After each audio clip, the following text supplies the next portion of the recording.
saja pihak yang bertanggung jawab gitu atas ODGJ ini.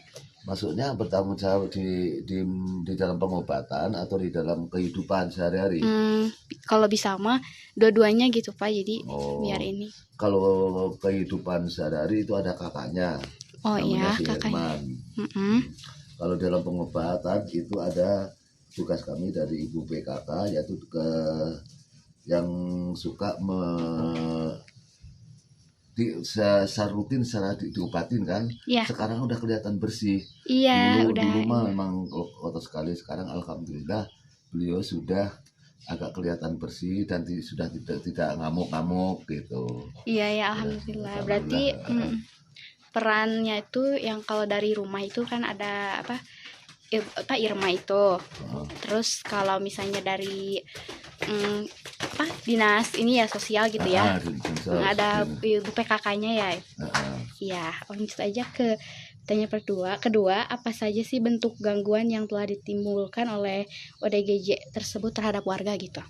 Sebelumnya. Sebelum itu hanya ngomel-ngomel aja. Ngomel-ngomel aja waktu masih sakit, tapi sekarang sudah bagus ke kita. Sekarang sudah mau menyapa, ngobrol sudah bisa setelah diobatin oleh Dinsos itu. Oh iya. Gitu. Sekarang udah mulai menuju ke kesembuhan, udah boleh dibilang 75% sembuh lah. Iya, soalnya udah mulai berinteraksi lah ya sama warganya. Sama warga, dan kalau kita lewat punten sudah bisa ini ya. Terus bagaimana peran pemerintah daerah seperti kelurahan, terus kecamatan, dinas sosial dan dinas kesehatan gitu? Kan tadi dinas kesehatan sudah ya. Kalau di dinas misalnya kelurahan, kecamatan gitu. Itu selalu kita dikasih bantuan. Oh, bantuannya berapa? Dan sekali soal makan sehari-hari itu memang dari kakaknya yang kerja itu setiap hari dikasih makan mereka, tapi model kita ini ya kita membantu seadanya aja. Jadi bahkan kemarin rumahnya kan roboh hancur, sekarang udah kita perbaiki sampai kayak gitu. Itu juga pengurus yang gitu.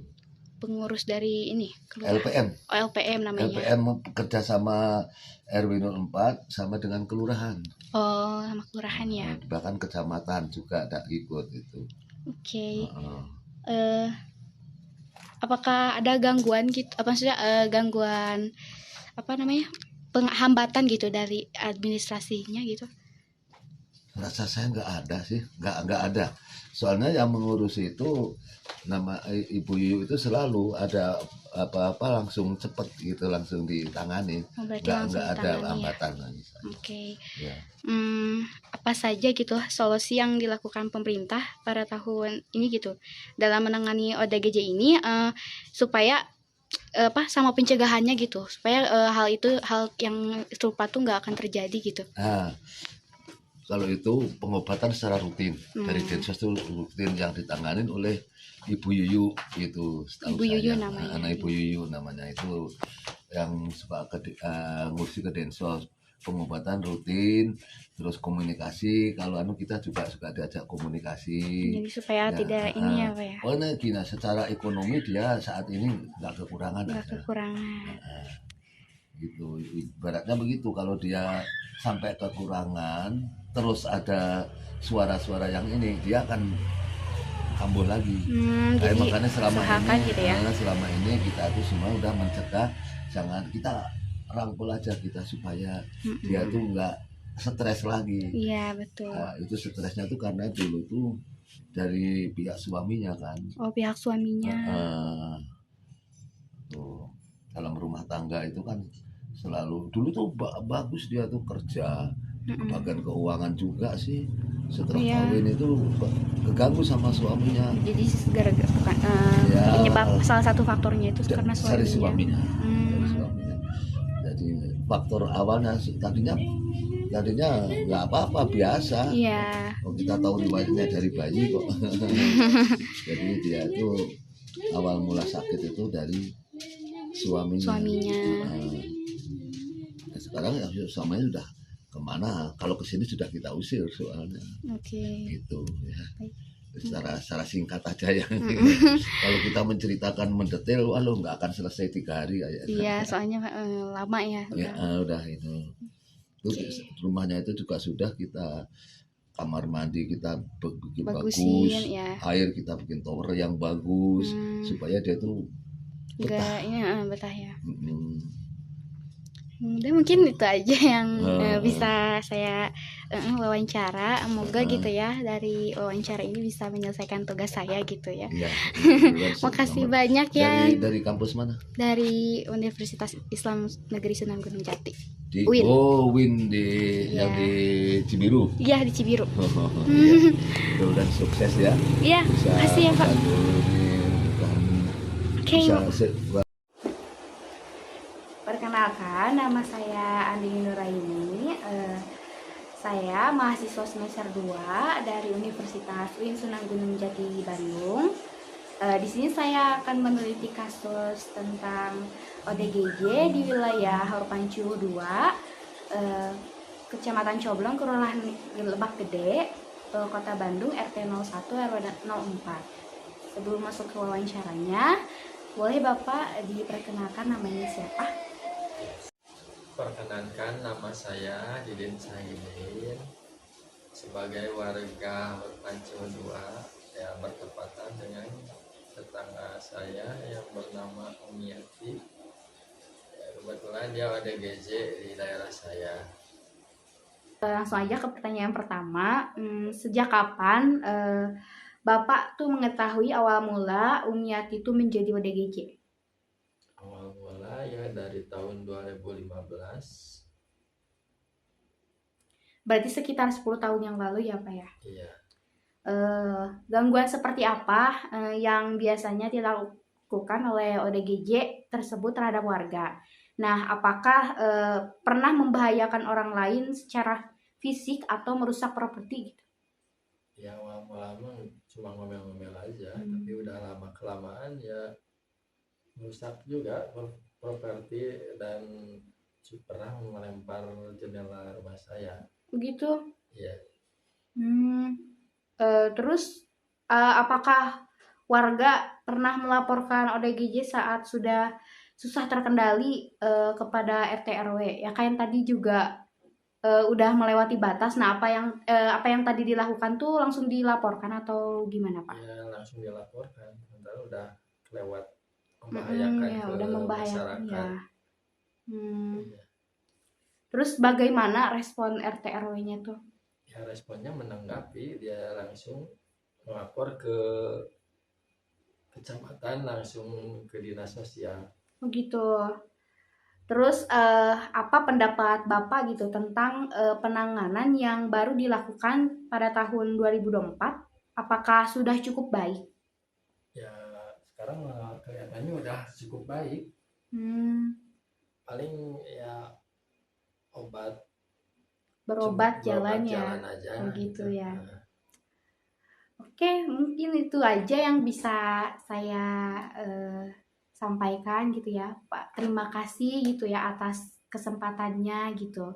Semoga jawaban dari Bapak gitu bisa menyelesaikan tugas untuk tugas saya gitu. Terima kasih banyak ya Pak ya. Sama-sama. Oke.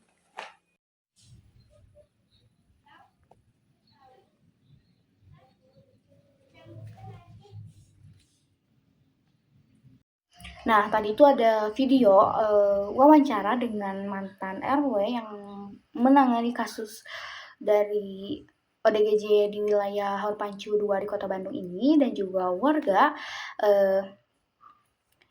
sekitar dan juga tetangga alias tetangga dekat dengan warga ODGJ ini, dengan ODGJ ini. Nah, aku mau ngejelasin secara rinci gitu. Secara rinci kronologi kejadiannya, undang-undang yang dilanggar, atau misalkan faktor penyebabnya, dampak yang terjadinya, terus kaitannya dengan kewarganegaraan, lalu solusi yang ditawarkannya. Nah, dimulai dari kronologi kejadiannya itu tahun 2000, awal mulanya itu tahun 2017. Pada saat itu tuh udah mulai berbicara sendiri karena dia itu udah terjadi konflik gitu dengan suaminya ini. Lalu tahun 2022 itu tuh udah puncak konflik itu karena dia tuh udah mulai merusak properti gitu, properti di dalam rumahnya dan juga properti di lingkungan sekitarnya gitu.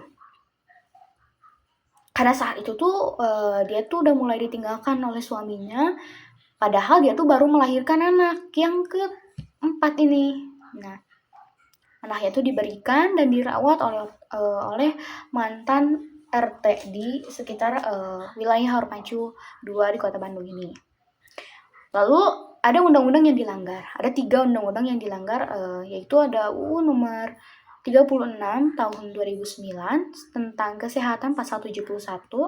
Lalu pemerintah itu tuh bertanggung jawab menyediakan layanan kesehatan.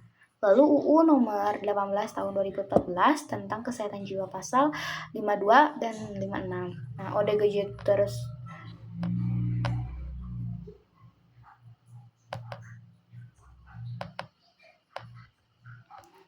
Nah, ODGJ itu berhak atas pengobatan dan perlindungan sejak awal gangguan muncul. Nah, keterlambatan penanganan ini tuh melanggar prinsip akses cepat dan berkelanjutan ya. Harusnya gitu ya, setelah munculnya gitu, kayak tadi dari tahun 2017 gitu, udah mulai berbicara sendiri, nah itu tuh harusnya sudah ditangani gitu.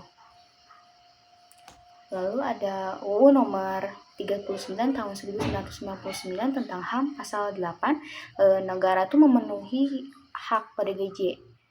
Nah, karena terlambat sehingga sempat terjadi pelanggaran hak asasi untuk hidup aman dan bermartabat. Nah, lalu ada faktor penyebab, yaitu faktor penyebabnya itu ya ketidaktanggung-jawaban suami dan juga kurangnya kesadaran suami itu. Lalu ada dampak yang terjadi, yaitu tadi ibu itu tuh sudah ada gangguan psikologis dan menyebabkan dia tuh menjadi ODGJ gitu. Lalu ada ketidaktanggung-jawaban suami itu menyebabkan krisis ekonomi. Lalu kenapa bisa menyebabkan krisis ekonomi? Ya karena keempat anak ini tuh sempat diurus oleh RT RW di situ. Apalagi anak keempat, dia tuh memang kayak diangkat anak gitu, diangkat menjadi anak mantan RT di sekitar Pancu ini. Nah, paling berdampaknya itu di anak kedua, karena dia itu hamil di luar nikah, guys. Karena itu kurangnya perhatian dari orang tuanya gitu. Apalagi sempat terjadinya konflik gitu, anak itu tuh kurang gitu mendapat perhatian dari kedua orang tuanya. Nah, ada kaitannya dengan kewarganegaraan. Nah, kasus ODGJ ini tuh di wilayah Haurpancu ini tuh menunjukkan bahwa setiap warga negara termasuk yang mengalami gangguan jiwa tuh ya berhak atas perlindungan, kesehatan, dan tempat tinggal yang layak. Nah, namun penanganan yang terlambat itu tuh menunjukkan belum optimalnya pelaksanaan kewajiban negara dalam menjamin hak tersebut gitu. Lalu masyarakat yang akhirnya bersikap peduli dan tidak mendiskriminasi,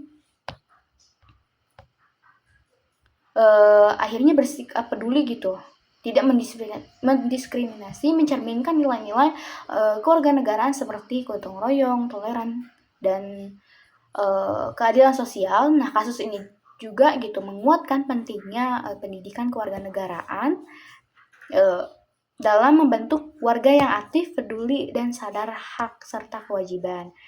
Lalu ada solusi yang ditawarkannya. Nah, pertama itu pemerintah tuh memberikan rumah yang layak dihuni, itu approve banget gitu untuk pemerintah, karena dia tuh sekarang kan aku juga sebagai tetangganya gitu ya, ngelihat dia tuh udah mulai sembuh, udah mulai bisa berinteraksi lagi gitu dengan warga sekitar, udah turut senang aja gitu dengan kesembuhan dia gitu.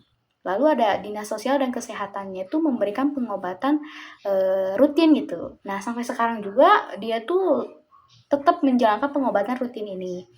Lalu ada warga yang saling merangkul, tidak ada diskriminasi terhadap ODGJ. Nah, supaya kejadian serupa itu enggak terulang kembali.